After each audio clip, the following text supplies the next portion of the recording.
పువ్వు గురించి మాట్లాడుకోబోతున్నాం. ఇది చూడడానికి మీ అందరికీ ఒక పువ్వు, జనరల్గా చాలా చెట్లు ఉంటుంది, దీని గురించే మాట్లాడతారు అనుకోవచ్చు.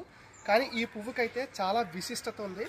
ఈ పువ్వులతో ఎవరైతే పరమశివుడిని పూజిస్తారో వాళ్ళకి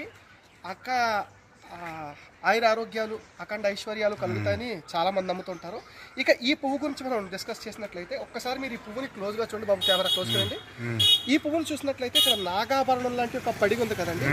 ఈ నాగాభరణం అంటే పడగ శివలింగం పైన మనం చూసినట్లయితే ఖచ్చితంగా ఒక నాగాభరణం ఉంటుంది. అట్లానే ఈ పువ్వులో ప్రకృతి ఎంత అంటే ప్రకృతిలో శివుడు నిండి నిబిడీకృతమై ఉన్నాడని చెప్పడానికి ఈ పువ్వు ఒక ప్రత్యక్ష ఉదాహరణ. ఇందులో మనం చూసుకున్నట్లయితే ఈ నాగాభరణం పడిగే ఆభరణంలో ఉండేది ఇది నాగుపాము అయితే ఈ లోపల కొంచెం కెమెరా మీరు జూమ్ చేసి చూసినట్లయితే తెలుస్తుంది.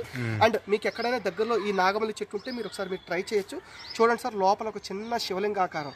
అంటే ఈ ఈ ప్రకృతి మొత్తం శివమయం అనడానికి ఇదే ప్రత్యక్షమైన ఉదాహరణ.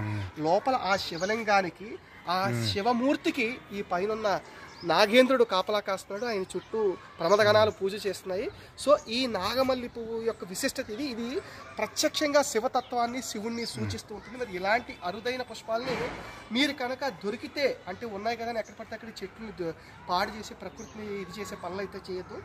దొరికితే ఒక్కసారి ఆ చెట్టుకు నమస్కరించుకుని ఈ పువ్వులు తీసుకెళ్ళి మీరు సోమవారం కానీ ఎప్పుడైనా, రోజులతో సంబంధం లేదండి, మనస్ఫూర్తిగా ఏ రోజు పూజ చేయగలిగితే ఆ రోజు ఇలాంటి పువ్వులతో పూజ చేస్తే కనీసం ఈ పువ్వును చూసి కొయ్యకపోయినా ఓం నమ శివాయ అనుకుంటే మీరు డైరెక్ట్గా శివుణ్ణి స్మరించుకున్నట్టే అవుతుంది.